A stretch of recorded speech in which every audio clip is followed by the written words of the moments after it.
Ladies and gentlemen, William Samoei Arap Ruto, the President of the Republic of Kenya, sio mtu wa kufanya naye kazi. Unaona? Na iwapo utafanya na William Samoei Arap Ruto kazi, basi unafaa uwe mwangalifu kabisa. Kwa sababu William Ruto ni mtu wa kukreatia watu problems, ama ni mtu wa kuforce issues. Unaona? Kwa hivyo ukiwa na William Ruto lazima tu atakukreatia issues ziweze kukupata. Kwa sababu utakuja kuona kwamba kabla tuingie kwa Kindiki, zile issues ambazo Kindiki ameweza kuwa faced na unaona jana Professor Kindiki ameweza kuulizwa maswali tough questions. Unaona? Na hiyo yote ni kwa sababu William Ruto alikuwa anajaribu kuminstruct. Ukiangalia pale nyuma utakuja kuona kwamba Rigathi Gachagua pia alikuwa anawekwa kwa traps. Unaona? Kwamba enda uattack Uhuru Kenyatta, Rigathi Gachagua akafanya hivyo. Rigathi Gachagua akaambiwa sijati weke mitego ndani ya State House. Unaona? Rigathi Gachagua aka-announce, akaongea ubaya kuhusu Raila Amolo Odinga, akaongea ubaya kuhusu Uhuru Muigai Kenyatta. Unaona, akaharibu kabisa. Unaona watu wangu. Kwa hivyo ni juzi tu ndio Rigathi Gachagua akakuja kutambua kwamba alikuwa anafanya makosa. Na hiyo makosa alikuwa amekreatiwa na William Samoei Arap Ruto. Unaona? Na ndio maana nakwambia kwamba William Ruto ukifanya naye kazi lazima uwe mwangalifu. I want us just to face Professor Kindiki. Jinsi ambavyo Professor Kindiki alikuwa anajaribu kuulizwa maswali zile tough. Unaona? Na ilifika mahali ambapo Professor Kindiki aliweza kuwa open jinsi ambavyo mambo yalikuwa yanaendelea. Kwa sababu Professor Kindiki hakuwa anafanya uamuzi mwenyewe. Eti kwamba ana deploy KDF waweze kufanya kuface the protesters. Unaona? Ama hakuwa anaamrisha wana polisi kutumia nguvu mingi. Kwa hivyo hizo instructions zote alikuwa anapewa na William Samoei Arap Ruto kama boss wake. Kwa sababu lazima ukiambiwa kitu na boss ufanye, lazima utafanya ama kazi itaisha. Unaona watu wangu. Kwa hivyo let us now listen to Professor Kindiki. Jinsi ambavyo alikuwa anajaribu kufanya nini? Kujibu maswali yake. Kuna baadhi ya maswali hadi William Ruto alikuwa anashtuka mahali ambapo alikuwa wakati ambapo Professor Kindiki alikuwa anajaribu kuzijibu. Unaona watu wangu? Kwa hivyo unajua William Ruto alikuwa anaexpect ya kwamba Professor Kindiki kuna baadhi ya maswali itaweza kumlemea. Lakini Professor Kindiki alikuwa anatumia hekima. You know guys, Professor Kindiki mimi sijawahi ona makosa kwa huyu jamaa. Huyu jamaa kama kuna mtu alikuwa na shida kubwa sana ni Matiang'i. Matiang'i ndio aliua watu wengi sana hiyo wakati wa uongozi wa Uhuru Muigai Kenyatta. Ndio aliua watu wengi sana. Unaona? Kutumia wana polisi. But ukiangalia Professor Kindiki ni kwa vile tu huwa anakuwa instructed. Unaona watu wangu. Let us listen kwanza then to malizie. Mr. Speaker, yes, we have applied Article 241 twice. And I think there is nothing abnormal with that, Mr. Speaker, because that is why that article exists. So that whenever there is need, the National Police Service may request the support of the Kenya Defence Forces to handle either an emergency or a disastrous situation. On the case of the North Rift, it was important to get the support of the KDF because at that time the National Police Air Wing had collapsed. Right now it's operational. We didn't have air assets. We didn't have adequate long-range unmanned aerial vehicles, and therefore we needed the support of the military. But the effort in North Rift is police-led. In fact, the military has been supportive in the periphery. It's police-led. Even in terms of numbers, we have 4,500 police officers against less than 1,000 KDF officers. With regard to the recent emergency we had, again, what we had on 25th of June was unprecedented. And our calling of the KDF was simply to put them on standby should they be needed. And you've seen they have not been needed. But it was a precaution because the criminals who wanted to ban Parliament were also threatening to ban State House and other critical installations. So if that was not reason enough to put KDF on standby legally, I don't think any other situation would have met threshold, because what we faced in the last month, in our view, was existential threat, not just to the arms of government, but to the state itself. And therefore, the police is in good shape. There are issues of welfare which we are handling.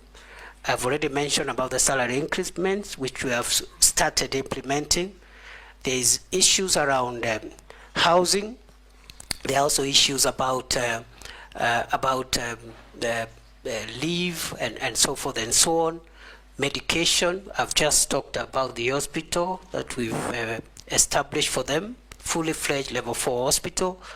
We have one for the border police again, which again we operationalized under my leadership in Kanyonyo for the formed up units. So yes, there is more to be done, but it is not true to say that the police force is demoralized. They have done a good job, and when it's necessary, we have called in the KDF in accordance with the law when we feel that the situation is an emergency. I submit. Proceed. Mr. Speaker, sir, it is true there is work that requires to be done to ensure that the people of Kenya enjoy their constitutional right and freedom to assemble, picket, and demonstrate and present petitions to public authorities, while at the same time maintaining public order and also ensuring the rights of other people. Before I was dismissed on 11th of July, I had actually finalized the draft regulations to the Public Order Act, which will be the statutory instrument to be processed for purposes of giving effect to the enjoyment of that right, not to curtail that right, because a statute cannot curtail a constitutional right, but to give effect to how that right will be exercised. Those draft regulations, when completed, will be able to help the police do a number of things. Number one, obligate the police to escort protesters and provide security for them, but also to ensure protesters don't run amok and overrun members of the public who are not protesting. Number three, it will require those protesting to notify the police and tell and also give the number of protesters so that the appropriate arrangements are made. It will also obligate public institutions in all arms of government, all public institutions, to designate an area within their premises or within the vicinity of their premises where a group of protesters who want to present petitions can stand, demonstrate, and present petitions to that public office or that public institution. Those regulations also will of course ask protesters to also be responsible for their own conduct, and therefore we hope that if I am approved, this is a low-hanging matter. It's something that we can process in the shortest time possible to avoid a situation like what we've had in the past 1 month of protests which are unmanaged and which have exposed us to deaths and destruction of property and a lot of inconvenience to the people of Kenya.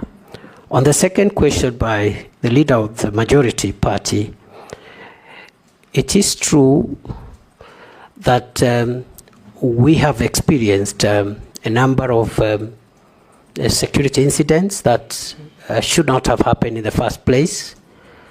And let me say that first and foremost, the Shakahola incident didn't happen when it became public. It happened over quite a number of years, and it's an indictment actually on our ability as a country to be able to prevent some of these sophisticated crimes from hurting our people.